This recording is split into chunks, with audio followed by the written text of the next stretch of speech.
Hello friends, આજે આપણે બનાવીએ તુવેરના દાળની ખીચડી.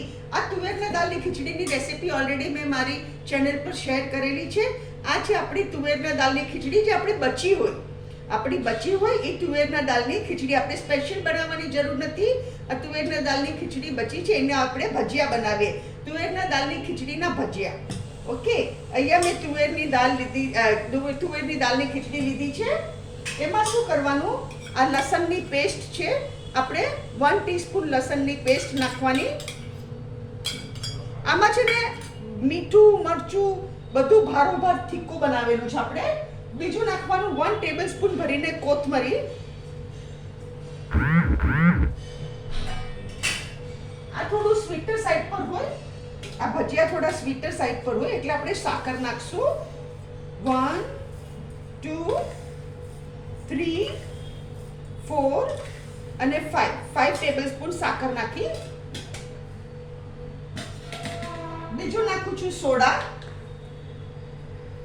આપણે સોડા નાખવાના ચપટીકથી થોડા વધારે સોડા લીધા, પિંચથી થોડા વધારે.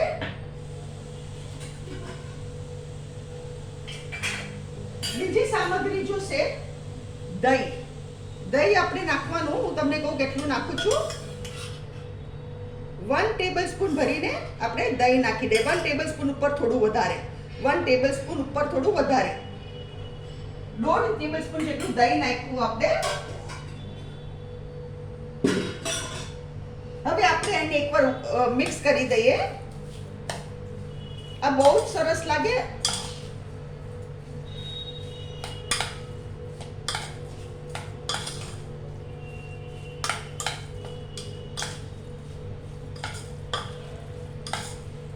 આમાં લીલા મરચા, કોથમરી, લસણ, ગરમ મસાલો ખીચડીમાં આપણે નાખેલો,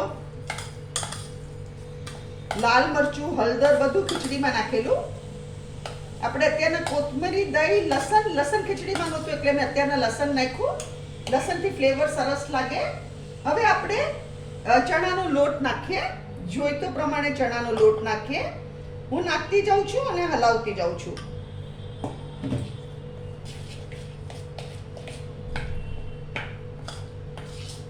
અહીંયા મેં તેલ ગરમ કરવા મૂક્યું છે. હજુ આમાં ચણાનો લોટ જશે. હું તમને મેજરમેન્ટ આપીશ.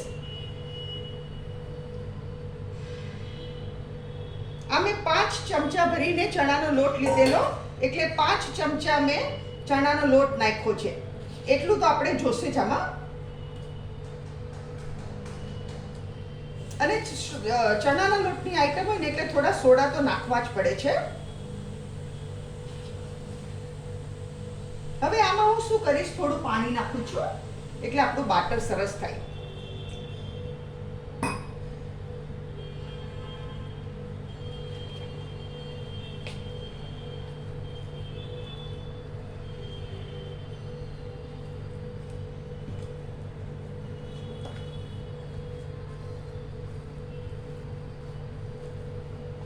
હજુ થોડું પાણી જશે.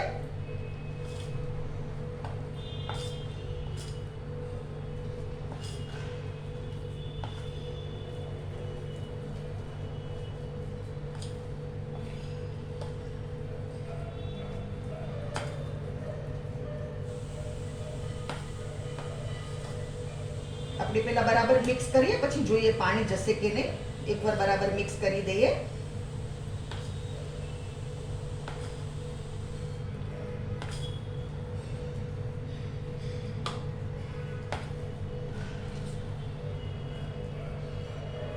તમે કોઈ બી વધેલી ખીચડી હોય ને એના ભજીયા આવી રીતે બનાવી શકો. અગર એ ખીચડી આપણે યેલો બનાવી હોય તો ભજીયામાં તમે લાલ મરચું, હળદર બધું નાખી શકો છો, ગરમ મસાલો. આમાં હવે પાણીની જરૂર નથી. હવે આપણે આપણા ભજીયા ઉતારવાને ચાલુ કરીએ. મેં ઓલરેડી તેલ ગરમ કરવા મૂક્યું છે.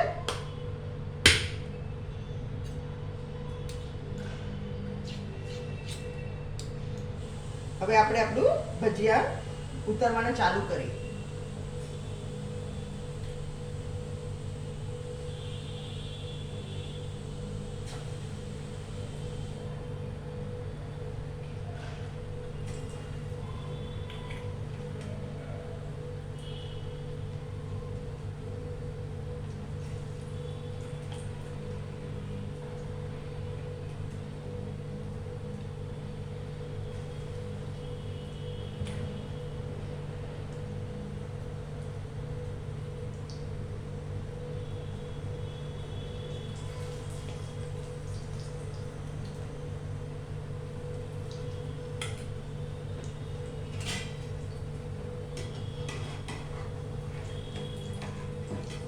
અને તમારે ટમેટો કેચઅપ સાથે પીરસવાના. આમાં ઓલરેડી સ્વીટનેસ નાખી છે એટલે મીઠી ચટણી સાથે કરતાં બી કેચઅપ સાથે વધારે ટેસ્ટી લાગશે. કેચઅપ સાથે તમારે આને પીરસવાનું. અને ગ્રીન ચટણી, કેચઅપ અને ગ્રીન ચટણી ઘરમાં કોથમરીની ચટણી સાથે પીરસવાનું. અહીંયા ગેસ ફાસ્ટ કર્યો.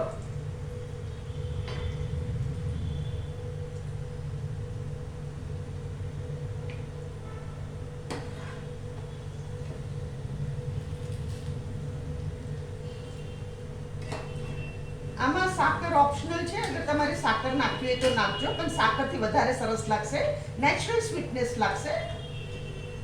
કારણ કે આ ખીચડી ઓલરેડી મેં બહુ સ્પાઇસી બનાવેલી, તમારી પર રેસીપી મેં મારી ચેનલ પર શેર કરેલી છે.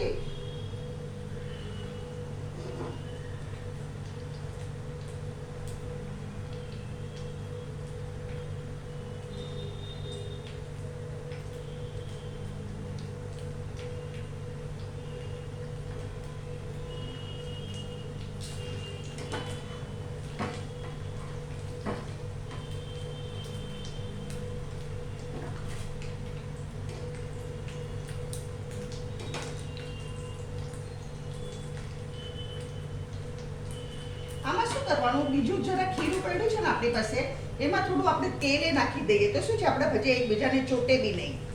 આવી રીતે તેલ નાખી દે ને તો ભજીયા જરાય ચોટે નહીં.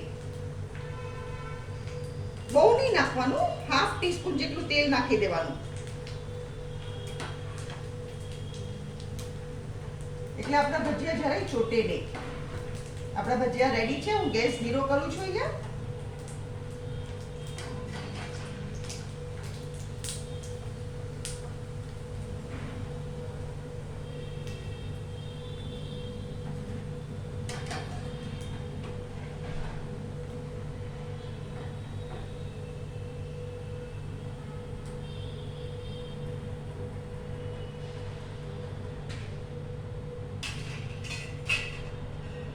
ફ્રેન્ડ્સ, આ છે આજની આપની વેરાયટી તુવેરના મગની દાળના ભજીયા. અગર તમને મારી રેસીપી પસંદ આવે તો કમેન્ટમાં જરૂરથી લખો. તમે બી બનાવો, ટ્રાય કરો. મારી ચેનલને જરૂરથી સબસ્ક્રાઈબ કરો. Thank you.